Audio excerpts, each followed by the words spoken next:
Hello and welcome to PYQpedia। हम लोग एक फ्री कोर्स चला रहे हैं industrial relation, labour laws, social security and accountancy पे। ठीक है, ये जो कोर्स है वो आपको हेल्पफुल होगा इन्फोर्समेंट ऑफिसर की जो एग्ज़ाम होने वाली है, या असिस्टेंट प्रोविडेंट फंड कमिश्नर की एग्ज़ाम जो होने वाली है, या labour enforcement officer, assistant labour commissioner की जो एग्ज़ाम इन फ्यूचर होने वाली हैं, उसमें आपको हेल्पफुल होगा। तो ये जो है हमारा वो 9th लेक्चर है।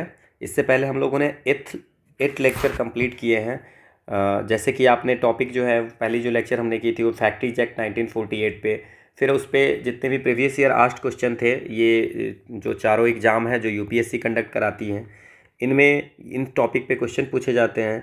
तो फैक्ट्रीज एक्ट हमने 1948 की थी। उसके बाद आपको हमने जो की थी वो कॉन्ट्रैक्ट लेबर एक्ट 1970 किए थे। फिर हमने की थी चाइल्ड लेबर एक्ट 1986, और उसके बाद हम लोगों ने की थी इंडस्ट्रियल डिस्प्यूट एक्ट 1947। और इस पे जितने भी प्रीवियस ईयर आस्ट क्वेश्चन थे उसको भी हम लोग सॉल्व कर चुके हैं। तो जो लोग नए हैं वो आप जा कर के 8 लेक्चर इससे पहले हो चुके हैं, उस लेक्चर को आप देखें। And this one is the 9th lecture. और इस लेक्चर में हम लोग जो बात करने वाले हैं वो है ट्रेड यूनियन एक्ट 1926 के बारे में।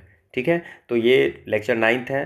और जो अपकमिंग लेक्चर होगा लेक्चर 10th, उसमें हम लोग ट्रेड यूनियन एक्ट पे जितने भी क्वेश्चन प्रीवियस ईयर में पूछे हुए हैं, जो ये वेरियस एग्जामिनेशन में जो भी ट्रेड यूनियन एक्ट पे क्वेश्चन पूछे गए हैं, उसमें हम लोग डिस्कशन करेंगे। ठीक है, so let's start the session. So सबसे पहले ये चीज़ें हैं कि कोई भी जो एक्ट होती है, कोई भी जब एक्ट आती है, गवर्नमेंट अगर कोई भी एक्ट लाती है, ठीक है, तो उसके पहले कुछ ना कुछ प्रॉब्लम होगी तभी वो एक्ट लाती है, और उसकी कुछ ऑब्जेक्टिव होगी कि उस एक्ट लाने से क्या फ़ायदा होगा। ठीक है, तो ये जो एक्ट था वो जो ट्रेड यूनियन के रजिस्ट्रेशन के, जैसे कि अगर आपको कोई ट्रेड यूनियन बनानी है तो ट्रेड यूनियन के क्या राइट होंगे, ठीक है, क्या राइट होंगे, क्या उनको करना होगा, क्या फॉर्मेलिटीज उनको करनी पड़ेगी for the registration of trade union, कैसे उनकी कैंसिलेशन हो जाएंगी। ठीक है, क्या क्राइटेरिया होगी, अगर वो फेल्योर हो जाते हैं कुछ भी, अगर वो जैसे कि अगर कुछ प्रोवाइड करनी है और वो गलत इन्फॉर्मेशन देते हैं या फेल हो जाती हैं, तो उनको कुछ पेनल्टीज भी हैं। तो इन सब के बारे में एक एक्ट आई थी 1926 में।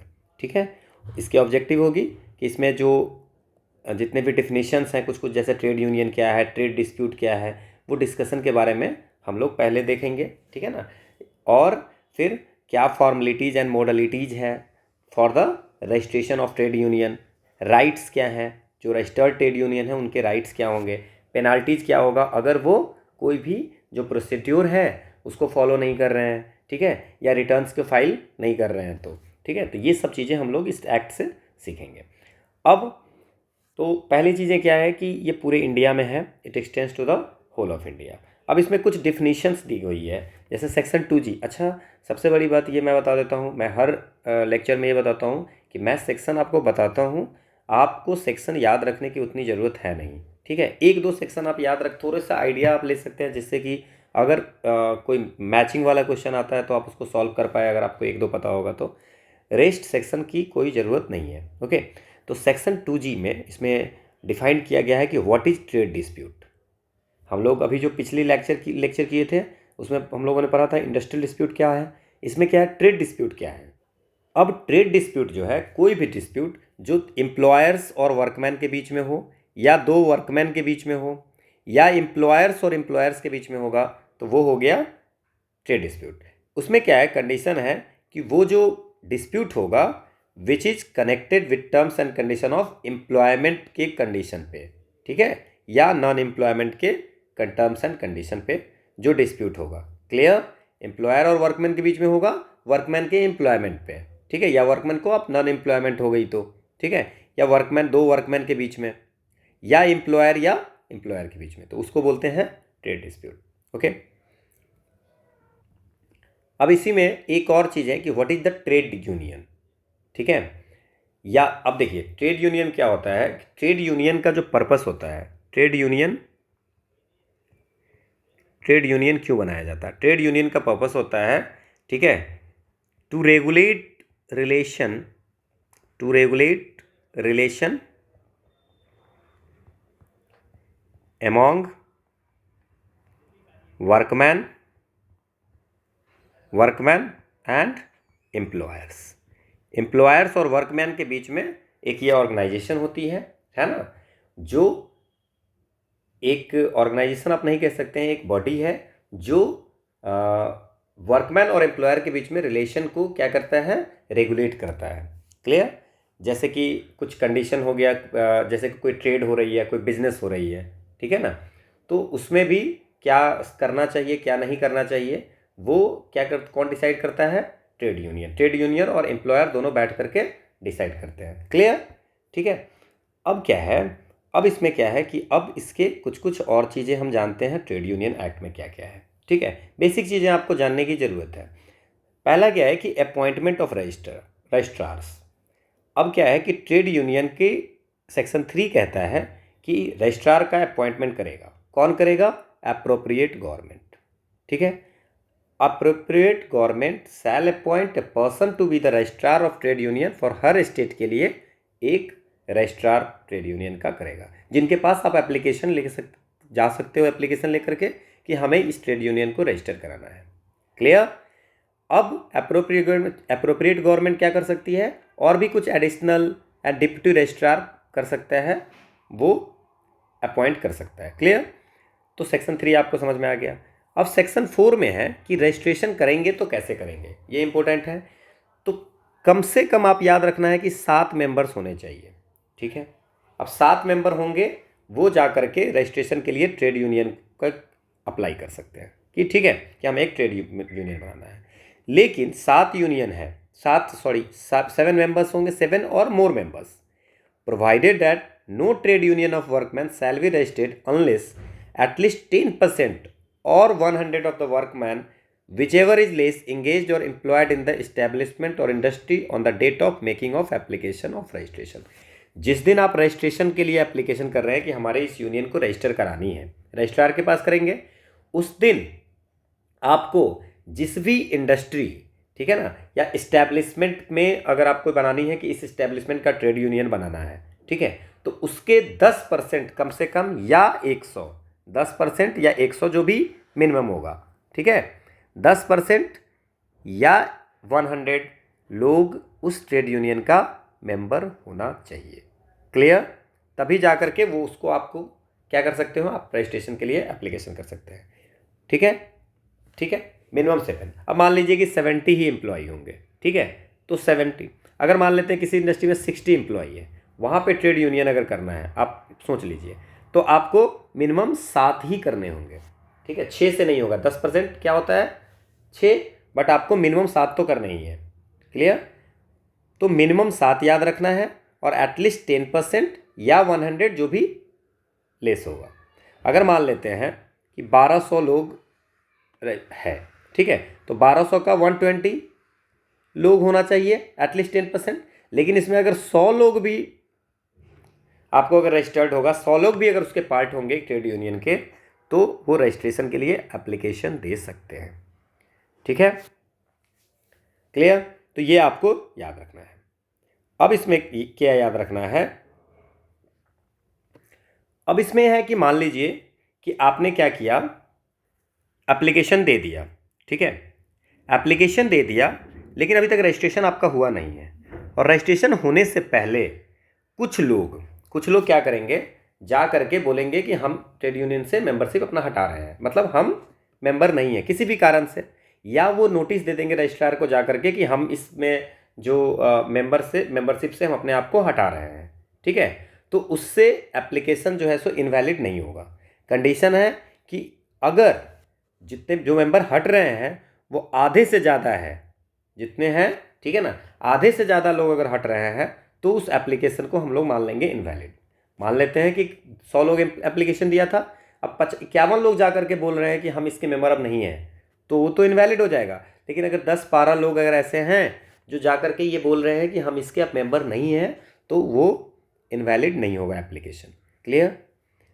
अगला क्वेश्चन है, अब रजिस्ट्रेशन कैंसिल कैसे हो सकता है?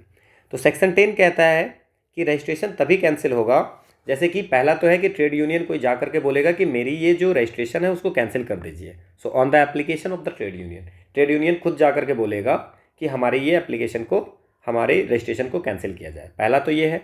दूसरा, अगर रजिस्ट्रार को ऐसा लगे कि ये फ्रॉड मतलब या मिस्टेक से, ठीक है ना, या विलफुली जानबूझ करके इस एक्ट जो ट्रेड यूनियन एक्ट 1926 के उसके किसी प्रोविजन को क्या किया है, कॉन्ट्रावेंड किया है, ठीक है ना, उसको नहीं माना है, तो वो आपको क्या हो गया, कैंसिलेशन हो जाएगा। ठीक है, ठीक है। अब इसमें क्या है कि अगर रजिस्ट्रार सेटिस्फाई होता है कि ये फॉल्स या मिस्टेक से या कोई कॉन्ट्रावेंट कोई प्रोविज़न जो इस एक्ट का है उसको वो नहीं माना है, जानबूझ करके उसको जो है सो इग्नोर किया है, तो कम से कम 2 महीने पहले रजिस्ट्रार को वो रीज़न देना पड़ेगा ट्रेड यूनियन को कि हम इस रीजन से आपका कैंसिल कर सकते हैं। क्लियर? ठीक है, तो ये आपको 2 मंथ याद रखना है। अगला है अपील। ठीक है ना, सेक्शन 11 कहता है अपील। अगर मान लेते हैं कि आपने एप्लीकेशन दिया कि हमें रजिस्टर कर दो, रजिस्ट्रार ने कहा कि हम कि नहीं रजिस्टर करेंगे, रिफ्यूज कर दिया, या अगर कोई ट्रेड यूनियन रजिस्टर्ड हो चुका है और उसका कैंसिल कर दिया है ना, सर्टिफिकेट को कैंसिल कर दिया, तो वो अपील कर सकता है। ठीक है, ट्रेड यूनियन अपील कर सकता है। अब कहाँ कर सकता है अपील? अगर ट्रेड यूनियन, ठीक है ना, हेड, जैसे ट्रेड यूनियन का कोई हेड ऑफिस होगा, सो हेड ऑफिस अगर ट्रेड यूनियन का प्रेसिडेंसी टाउन के में होगा तो वो हाई कोर्ट को करेगा अपील। ठीक है, और हेड ऑफिस कहीं और जगह होगा, प्रेसिडेंसी टाउन के अलावा कहीं पे होगा, ठीक है, तो कि such court not inferior to the court of an additional और असिस्टेंट जज। ठीक है ना, असिस्टेंट जज, एडिशनल और असिस्टेंट जज के कोर्ट से, है ना, कम वाले कोर्ट के पास नहीं जाएगा। ठीक है, लेकिन अगर मान लेते हैं, अब कितने दिन के अंदर में अपील कर सकते हैं? अगर रजिस्ट्रार ने कोई ऑर्डर पास किया है उसके 60 दिन के अंदर में, रजिस्ट्रार ने कोई ऑर्डर पास किया उसके 60 दिन के अंदर में उसको अपील करना है। ठीक है, ये जो कोर्ट में है। क्लियर? इसमें बस इतना याद रखना है कि कोई भी अगर ऐसा हो, कोई भी ट्रेड यूनियन को लगे कि मेरे जो एप्लीकेशन है उसको रिफ्यूज कर दिया गया है रजिस्ट्रेशन का, या रजिस्ट्रेशन होने के बाद कैंसिल कर दिया गया है, तो अगर उसकी जो हेड ऑफ ऑफिस है ट्रेड यूनियन का वो अगर प्रेसिडेंसी टाउन में है तो वो हाई कोर्ट के पास जाएगा। अगर किसी और एरिया में प्रेसिडेंसी टाउन के अलावा, तो वो किसी भी कम से कम एडिशनल या असिस्टेंट जज के कोर्ट के पास जा सकता है इसके लिए। क्लियर? और कितने दिन के अंदर में? 60 दिन के अंदर में। अगला क्वेश्चन, अगला क्या है?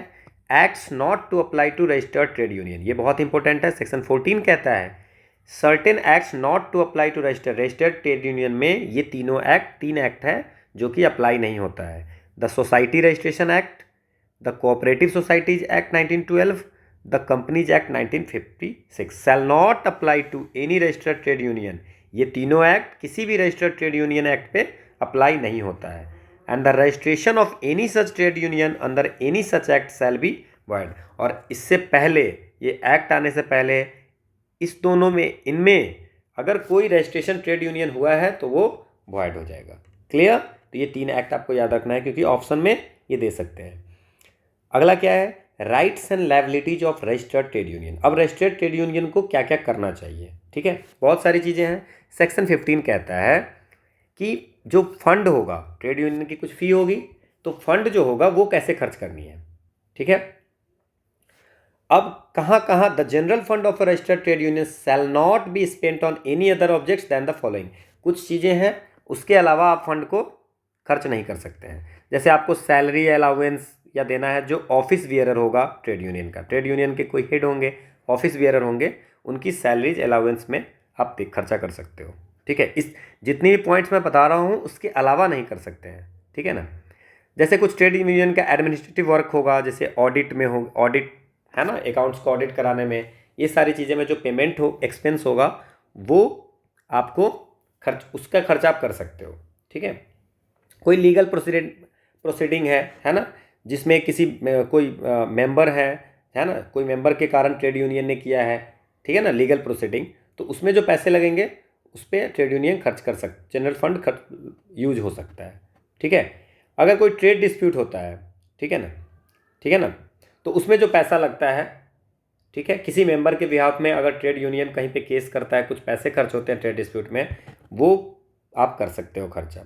ठीक है, ट्रेड डिस्प्यूट के कारण अगर कुछ लॉस होता है किसी मेंबर का, तो उसको भरपाई उस फंड से किया जा सकता है। क्लियर। अगर जैसे मान लेते हैं कि डेथ हो गया या ओल्ड एज है, सिकनेस है, एक्सीडेंट हो गया, है ना, तो जो ट्रेड यूनियन के मेंबर है उसको अलाउंस दिया जा सकता है। ठीक है। इसके बाद जैसे कि इसमें अगेन सिकनेस है, एक्सीडेंट है, ये अनएम्प्लॉयमेंट, ये सब इशू में पैसे दिए जा सकते हैं। ठीक है। कोई एजुकेशनल, सोशल और रिलीजियस बेनिफिट, ठीक है, के लिए अगर जैसे मान लेते हैं कि डेथ हो गया, फनरल के लिए, है ना, रिलीजियस सेरेमनीज के लिए, फॉर डिजिट मेंबर के लिए पैसा दे सकता है। ठीक है, उनके डिपेंडेंट मेंबर्स को, जो ट्रेड यूनियन के मेंबर्स हैं उनके डिपेंडेंट के लिए। ठीक है। इसके बाद आपको देख सकते हैं, ठीक है ना, कोई भी, जैसे कि आप ये समझ लीजिए कि वर्कमैन के बेनिफिट के लिए अगर कुछ पैसा कुछ कंट्रीब्यूट कर रहा है ट्रेड यूनियन, तो वो भी हो सकता है, वो भी कर सकते हैं। लेकिन किसी भी साल जितना पैसा होगा, जो इनकम होगा, उसका 1/4 से ज़्यादा आपको नहीं खर्च करना है। ये जितनी भी चीज़ें हैं उसमें आप 1/4 ही खर्च कर सकते हो जनरल फंड्स का, उससे ज़्यादा नहीं। क्लियर। तो ये आपको एक याद रखना है। इसके बाद क्या है, सेक्शन 16 कहता है कि एक सेपरेट फंड बनाना चाहिए ट्रेड यूनियन को पॉलिटिकल पर्पस के लिए। अब पॉलिटिकल पर्पस में क्या हो गया, जैसे ट्रेड यूनियन का इलेक्शन कराने के लिए, ठीक है, इलेक्शन होगा इसमें, ठीक है, तो उस इलेक्शन के लिए आपको जैसे उसके इलेक्शन में जो एक्सपेंस होगा, है ना, तो उसके लिए एक सेपरेट फंड बनाना चाहिए। ठीक है। अब कोई जैसे मीटिंग हुआ जय, या उसमें मीटिंग में जो खर्च हुआ, है ना, या कोई डॉक्यूमेंट्स आप अगर किसी कैंडिडेट का सपोर्ट के लिए कर रहे हो, है ना, डॉक्यूमेंट्स दे रहे हो कुछ, तो ये सारे जब मेंटेनेंस हो गया किसी पर्सन का, किसी मेंबर का, तो वो सब के लिए एक अलग सा फंड बनाना चाहिए। ठीक है। तो ये सेपरेट फंड होना चाहिए। इसके बाद सेक्शन 18 कहता है कि immunity from civil suit in certain case. बोला कि अगर कोई भी सिविल कोर्ट, ठीक है ना, किसी भी रजिस्टर्ड ट्रेड यूनियन या उसके किसी भी ऑफिस बियरर, जैसे कोई प्रेसिडेंट हो गया, वाइस प्रेसिडेंट हो गया, है ना, ऑफिस बियरर या किसी मेंबर पे, है ना, अगर वो कोई एक्ट ऐसा किया जा सकता है जो ट्रेड डिस्प्यूट, अगर कोई ट्रेड डिस्प्यूट होता है और उससे मान लेते हैं कि कहीं पे आप लीगल प्रोसीडिंग कर रहे हो, ठीक है, तो रजिस्टर्ड ट्रेड यूनियन पे वो कोई भी लीगल प्रोसीडिंग किसी भी सिविल कोर्ट के द्वारा स्टार्ट नहीं किया गया। कोई भी ऐसा कंडक्ट जो ट्रेड यूनियन या उसके ऑफिस बियरर या उसके मेंबर, ठीक है, किसी ट्रेड डिस्प्यूट को लेकर के कोई अगर कदम उठा रहा है तो उस पर कोई केस नहीं हो पाएगा। सिंपल सा याद रखना है। ओके। अगर मान लेते हैं किसी ट्रेड यूनियन का नेम चेंज करना है तो कम not less than 2/3 of total number of members को एप्लीकेशन देना पड़ेगा। 2/3 मेंबर्स को एप्लीकेशन देना पड़ेगा, तभी नेम चेंज होगा। ठीक है। अब इसके रेगुलेशंस कौन बनाएंगे, एप्रोप्रिएट गवर्नमेंट। अब एप्रोप्रिएट गवर्नमेंट में जैसे मान लेते हैं, एप्रोप्रिएट गवर्नमेंट में क्या होता है कि जैसे मान लेते हैं कि 2-3 स्टेट में कोई कंपनी है, कोई इस्टेब्लिशमेंट है, तो उसकी जो ट्रेड यूनियन होगी उसमें तो सेंट्रल गवर्नमेंट हो गया, लेकिन जो पर्टिकुलर स्टेट में है तो बाकी के लिए स्टेट गवर्नमेंट हो गया एप्रोप्रिएट गवर्नमेंट। ठीक है। तो कोई भी appropriate government may make regulation for the purpose of carrying into effect the provision. इस एक्ट को बनाने के, इस एक्ट के प्रोविजन को लागू करने के लिए एप्रोप्रिएट गवर्नमेंट अपना कोई भी रेगुलेशंस बना सकता है। ठीक है। अब सेक्शन 28 कहता है कि रजिस्ट्रार को हर साल ऑडिट करके जो भी फंड है ना, उसको ऑडिट करके जितनी भी पैसे आए, ऑल रिसिप्ट एंड एक्सपेंडिचर, जितना पैसा आया, जितना खर्चा हुआ, हर रजिस्टर्ड ट्रेड यूनियन को एनुअली रजिस्ट्रार को, ठीक है ना, भेजना होता है डिटेल्स। क्लियर। अगर मान लेते हैं कि आप इसका डिटेल नहीं भेजते हो तो क्या होगा, आपको फाइन लगेगा 5 रुपया। ठीक है। अब ये जैसे मान लेते हैं, अब डिफ़ॉल्ट में कैसे होता है, जैसे मान लीजिए कि जो डिफ़ॉल्ट किया, ठीक है,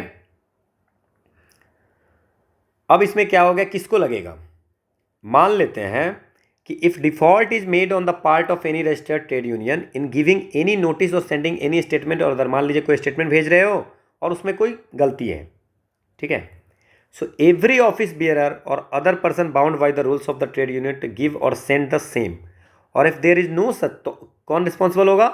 ऑफिस बियरर। अगर कोई ऑफिस बियरर नहीं होगा तो person every member of the executive of the trade union shall be punishable with fine which extend to 5 rupees, 5 रुपये का। समझ में आ गया? कोई अगर गलती कर रहा है तो हर ऑफिस बियरर को सजा होगी, या अगर ऑफिस बियरर कोई नहीं होगा तो हर मेंबर को 5 रुपये तक की फाइन होगी। अगर मान लेते हैं कि वो डिफ़ॉल्ट फिर से कंटिन्यू करता है, मतलब दोबारा कर रहा है ना, तो एडिशनल फाइन होगा, है ना, एक्सटेंड टू 5 रुपये per week, 5 rupees for each week. ठीक है, लेकिन जो फाइन होगा नॉट एक्सीड 50 रुपये से ज़्यादा फाइन नहीं होगा।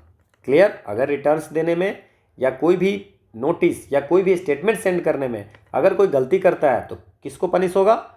एवरी ऑफिस बियरर को। अगर ऑफिस बियरर नहीं होगा तो किसको? एवरी मेंबर को। कितना रुपया फाइन? 5 रुपये का फाइन देना होगा। अगर बार बार गलती करता है तो हर वीक 5 रुपये देना होगा, लेकिन जो भी फाइन होगा वो 50 रुपये से ज़्यादा नहीं होगा। ठीक है, अब कोई पर्सन है हु विलफुली मेक्स और cause to be made any false entry in the general statement. अगर मान लेते जानबूझ करके कुछ गलती स्टेटमेंट में दे दिया, जो रिसिप्ट और एक्सपेंडिचर के स्टेटमेंट है उसमें, ठीक है, तो उसको 500 रुपये तक का फाइन हो जाएगा। क्लियर? अब क्या है? Cognizance of offence. कोई court, no court inferior to that of the presidency magistrate और a magistrate of the first class shall try any offence under this act. अगर इस एक्ट के थ्रू कोई भी कोर्ट को अगर कुछ भी ये करना होगा, है ना, ऑफेंस करना होगा कि जैसे कि कुछ गलती किया है तो उसको सज़ा कौन दे सकता है? मिनिमम ऐसा होना चाहिए कि प्रेसिडेंसी मजिस्ट्रेट और magistrate of the first class, उससे नीचे वाले कोर्ट इसको सज़ा नहीं देगा। और कोई भी कोर्ट खुद से ये नहीं करेगा कि जो ये ऑफेंस हुआ है, आपको जब तक कि कंप्लेन नहीं हो। ठीक है, कंप्लेन होगा तो जा कर के कोर्ट जो है सो मैटर को समझेगा। Clear? No court shall take cognizance of any offence, मतलब खुद से नहीं ले लेगा कि हाँ यहाँ पे गलती हुई है। ठीक है, unless complaint thereof has been made by और with the previous sanction of the registrar. या तो रजिस्ट्रार कंप्लेन करे कि इसमें ये गलती हो रही है, इस पर कोर्ट केस चले, ठीक है, या कोई और कर रहा है तो previous sanction of registrar within 6 month of the date on which the offence, जिस दिन ऑफेंस होता है उसके 6 महीने के अंदर रजिस्ट्रार कर देगा, या रजिस्ट्रार के अप्रूवल से कोई आदमी अगर जा करके कोर्ट में, ठीक है, कौन से कोर्ट में? प्रेसिडेंसी मजिस्ट्रेट और magistrate of the first class के कोर्ट में जा करके कहेगा कि हाँ ये इसने ये गलती की है, तो उसको सज़ा मिलेगी। ठीक है, okay. So this is all about the Trade Union Act 1926. In the next session, we are going to cover previous year asked question on Trade Union Act 1926. So thanks for watching.